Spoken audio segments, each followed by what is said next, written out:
নামাজ সম্পর্কে কয়েকটি গুরুত্বপূর্ণ মাসাইল। নামাজে আমরা যখন তাকবীরে তাহরিমা দিই, তাকবীরে তাহরিমার মাধ্যমে আমাদেরকে নামাজের বাহিরের সমস্ত কাজ নিষিদ্ধ এবং হারাম হয়ে যায়। নামাজ বহির্ভূত যত কাজ আছে সব কাজ বন্ধ। এখন এই নামাজের মধ্যে আপনি কারোর সঙ্গে কথা বলতে পারবেন, কেবলার মুখ থেকে সিনা ঘুরাতে পারবেন, তাহলে নামাজ নষ্ট হয়ে যাবে। কেবলার দিক থেকে আপনার বুক ঘুরাতে পারবেন। বাহিরের কোনো ব্যক্তি মারা গেছে এই সংবাদ শুনে আপনি উত্তর দিতে পারবেন না। উচ্চ স্বরে হাসা এটাও করতে পারবেন। উচ্চ স্বরে হাসলে নামাজও নষ্ট হবে, ওযুও নষ্ট হবে। এরপরে নামাজ চলাকালীন সময় কেউ আপনাকে কোনো প্রশ্ন করেছে, এই প্রশ্নের উত্তর দেওয়া যাবে। হ্যাঁ, তবে ইশারায় উত্তর দিতে পারে। কেউ বলল যে কত রাকাত নামাজ হয়েছে, মুখে বললে তো নামাজ নষ্ট হবে, সম্পূর্ণ নামাজ শেষ হবে। কিন্তু আপনি ইশারায় বললেন, দুই আঙ্গুল দিয়ে দেখালেন, ইশারায় বললে অধিকাংশ ফকিহদের মতে নামাজ নষ্ট হবে। কেন? কারণ নামাজের মধ্যে ইশারা করলে নামাজ নষ্ট হয়, কথা বললে নামাজ নষ্ট হয়। কারো উত্তর দিলে সেটা কথার মাধ্যমে বলে নামাজ নষ্ট হয়, কিন্তু ইশারায় করলে নামাজ নষ্ট হয়। কিন্তু এখানে ব্যতিক্রম ধর্মী কিছু মাসাইল আছে। যদি কোনো ব্যক্তি বিপদে পড়ে, ধরেন আপনার পাশের ব্যক্তি অজ্ঞান হয়ে গেল, তাহলে আপনার জন্য নামাজ ছেড়ে দেওয়া কিন্তু তখন ওয়াজিব। আপনি আবার মনে করেন না যে আমি নামাজ ছাড়বো কেন, না না। আপনার পাশের ভাই বমি করছেন বা তার কোনো বড় ধরনের শারীরিক সমস্যা হয়েছে, তাহলে আপনার জন্য তখন নামাজ ছেড়ে তার সেবা করা ওয়াজিব। কোনো একটা ভয়াবহ কোনো সমস্যা হচ্ছে, মসজিদে ভূমিকম্প শুরু হয়েছে, সঙ্গে সঙ্গে আপনাকে নিরাপদ আশ্রয়ে চলে যেতে হবে। এটা সম্পূর্ণ ভুল ধারণা। মসজিদে ভূমিকম্প হচ্ছে, সব হচ্ছে, আর আপনি ওইখানে দাঁড়িয়ে আছেন।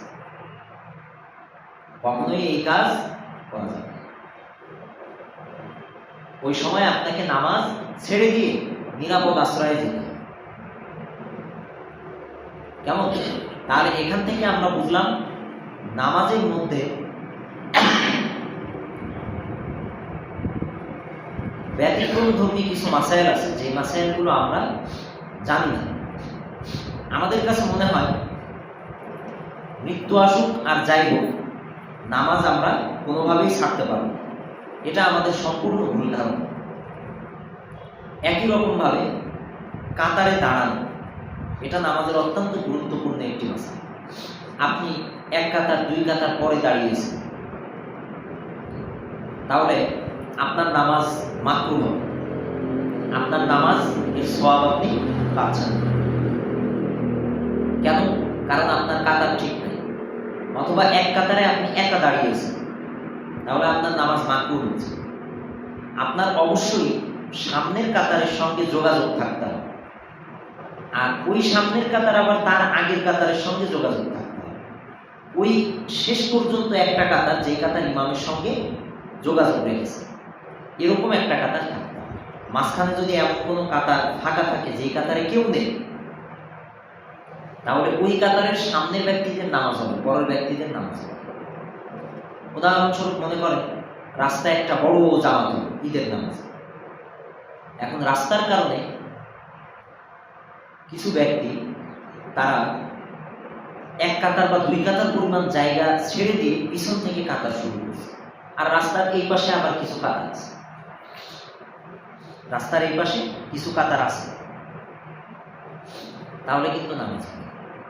রাস্তার ওই পাশে যারা চলে গেছেন তাদের নামাজ হবে। ঈদের নামাজে মনে করেন কিছু মানুষ এখানে দাঁড়িয়েছে নামাজ পড়তে, প্রথম কাতারে মসজিদের মধ্যে এক কাতার বাদ দিয়ে, দ্বিতীয় কাতার বাদ দিয়ে তৃতীয় কাতারে আরেক দল নামাজে দাঁড়িয়েছে। যদি এটা মসজিদের মধ্যে হয় তাহলে নামাজ হবে, কিন্তু মসজিদের বাহিরে হলে এটা নামাজ হবে। কারণ মসজিদ পুরাটাই হলো নামাজের জন্য নির্ধারিত। এই জন্য হানাফি মাযহাব অনুযায়ী মসজিদের ভিতরে কেউ যদি নামাজে দাঁড়ায় এক কাতার বা দুই কাতার পরে, নামাজ মাকরুহ হবে, সওয়াব থেকে বঞ্চিত হবে, কিন্তু নামাজ সহি হবে। কারণ পুরা মসজিদটাই হলো নামাজের জন্য নির্ধারিত, কিন্তু মসজিদের বাহিরের যে জায়গা এটা তো নামাজের জন্য নির্ধারিত। এই জন্য আপনি নামাজের সঙ্গে বা জামাতের সঙ্গে আছেন কিনা সেটার জন্য প্রত্যেকটা কাতারের সঙ্গে পরের কাতারে সংযোগ থাকতে হবে। এই সংযোগটা যদি কোনোভাবে বিচ্ছিন্ন হয়ে যায় তাহলে কিন্তু নামাজ হবে। বিশেষ করে জানাজার নামাজে এই বিষয়গুলো আমাদেরকে খেয়াল রাখতে হবে।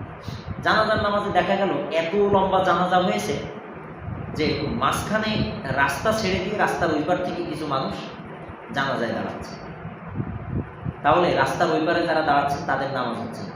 হ্যাঁ, যদি রাস্তার মাঝখানে 5 জন 10 জন বা 1-2 জন মিলেও যদি একটা কাতার করেন, তাহলে ওই কাতারটা আগের কাতারের সঙ্গে এবং পরের কাতারের সঙ্গে একটা লিঙ্ক তৈরি করবে, একটা সংযোগ তৈরি করবে, তখন নামাজ হবে। কেমন একই রকমভাবে যদি ঈদের নামাজেও হয় যে জামাত এত বড় হয়েছে ঈদগায় জায়গা না, মানুষকে বাইরে দাঁড়াতে, কিন্তু বাইরে দাঁড়াতে যে তারা এক কাতার থেকে বেশি দূরত্ব করবে, তাহলে নামাজ হবে। এই বিষয়গুলো আমাদেরকে মনে রাখতে হবে। কিন্তু মসজিদের ভিতরে ঈদের নামাজ বা জানাজার নামাজ হলে এই সমস্যাটা নেই, কারণ আলেমরা বলেছেন পুরা মসজিদটাই হলো নামাজের জন্য নির্ধারিত। এই জন্য কাতারের ফাঁকা থাকলেও এখানে নামাজ হবে, কিন্তু মাকরুহ হবে। কাতারের মধ্যে নিয়ম হলো আপনি একা এসে দ্বিতীয় বা তৃতীয় কাতারে দেখছেন কেউ নেই, তাহলে সামনে থেকে একজন ব্যক্তিকে আপনি টেনে আনেন। উত্তম হলো ঠিক ইমামের বরাবর যিনি দাঁড়িয়েছেন তার ডান পাশ অথবা বাম পাশ থেকে যে কোনো একজনকে আপনি টেনে পিছনের দিকে আনেন। এটা হলো উত্তম। কেন উত্তম বলেন তো? কোণা থেকে আনা উত্তম না কেন? কারণ কর্নার থেকে আনলে যে ব্যক্তি কর্নারে দাঁড়িয়ে আছে তাকে আপনি বেশি দূর হাঁটাচ্ছেন। নামাজের মধ্যে এটা যত কম করা যায়, তাহলে সামনের ব্যক্তি যিনি আপনার বরাবর আছেন তার ডান পাশে বা বাম পাশে ইমামের বরাবর বা মুয়াজ্জিন সাহেবের ডান পাশে বা বাম পাশের ব্যক্তিকে আপনি আস্তেই করে টেনে নিয়ে আপনার পাশে নিয়ে যান। এখন আপনি তো কাতারের মাঝখানে তো ফাঁকা তৈরি করে দিলেন। এখন নিয়ম হলো মুয়াজ্জিনের ডান পাশে যিনি দাঁড়িয়ে আছেন এখন উনি বাম দিকে সরে যাবেন, ফাঁকা জায়গাটা পূরণ করে দেবেন। তারপরে ওনার ডান দিকে যিনি আছেন উনিও আবার সরে যাবেন। এইভাবে সরতে সরতে পুরো জায়গাটা কমপ্লিট করবে। এটা হলো কাতার সোজা করার ক্ষেত্রে সব থেকে উত্তম নিয়ম, বিশেষ করে যখন পিছনে আপনার সঙ্গে কেউ থাকবে। আর যদি বুঝেন যে এই মশালাটা কেউ জানে না বা ঝামেলা হতে পারে, তাহলে দরকার নেই, আপনি একাই নামাজ কমপ্লিট করবেন। তাহলে এখানে আমরা মশালাটা বুঝতে পারলাম যে কোনো ব্যক্তি নামাজের মাঝখানে এসে দাঁড়ালে যদি উনি একাকী থাকেন তাহলে ওনাকে সামনে থেকে একজন ব্যক্তিকে টেনে আনতে হবে। এটা হলো উত্তম। এই গেল আমাদের নামাজের কয়েকটি গুরুত্বপূর্ণ মাসাইল। এরপরে আসলো নামাজের মধ্যে দোয়া করা। এটা হলো আরেকটা গুরুত্বপূর্ণ বিষয়। নামাজের মধ্যে দোয়া করা আসলে কতটুকু শরীয়ত সম্মত। রাসূল সাল্লাল্লাহু আলাইহি সাল্লাম দোয়া করতেন, 2 সেজদার মাঝখানে দোয়া করতেন। তারপরে তাশাহুদ দুরূদ শরীফ পড়ার পরে দোয়া করতেন। দুরূদ শরীফ পড়ার পরে আমরা যেই দোয়ায়ে মাসুরা পড়ি, এটা ছাড়াও আরও অন্যান্য অনেকগুলো দোয়া রাসূল সাল্লাল্লাহু আলাইহি ওয়াসাল্লাম। কিন্তু 2 সেজদার মাঝখানে যেই দোয়াটা করতেন এটা ফরজ নামাজে কিনা এটার স্পষ্ট কোনো বর্ণনা নেই। এই জন্য আলেমরা বলেছেন যে 2 সেজদার মাঝখানে উত্তম হলো ফরজ নামাজে কোনো দোয়া না করা। হ্যাঁ, নফল নামাজে পড়বেন, 2 সেজদার মাঝখানে আপনি দোয়া করবেন। স্পষ্টভাবে আল্লাহ রাসূল ফরজ নামাজে 2 সেজদার মাঝখানে দোয়া করেছেন এরকম বর্ণনা পাওয়া যায়। এই জন্য 2 সেজদার মাঝখানে আমরা যখন একাকী নামাজ পড়ব তখন দোয়া করব। 2 সেজদার মাঝখানে যে বৈঠক, ওই বৈঠকে দোয়া করব। কিন্তু দোয়াটা কি আপনি বাংলা ভাষায় করতে পারবেন নাকি আরবিতে করতে পারবেন? আমাদের আব্দুল্লাহ জাহাঙ্গীর স্যার রাহিমাহুল্লাহ বলতেন যে হানাফি মাযহাবেও নফল নামাজে 2 সেজদার মাঝখানে বাংলায় দোয়া করার অনুমতি রয়েছে।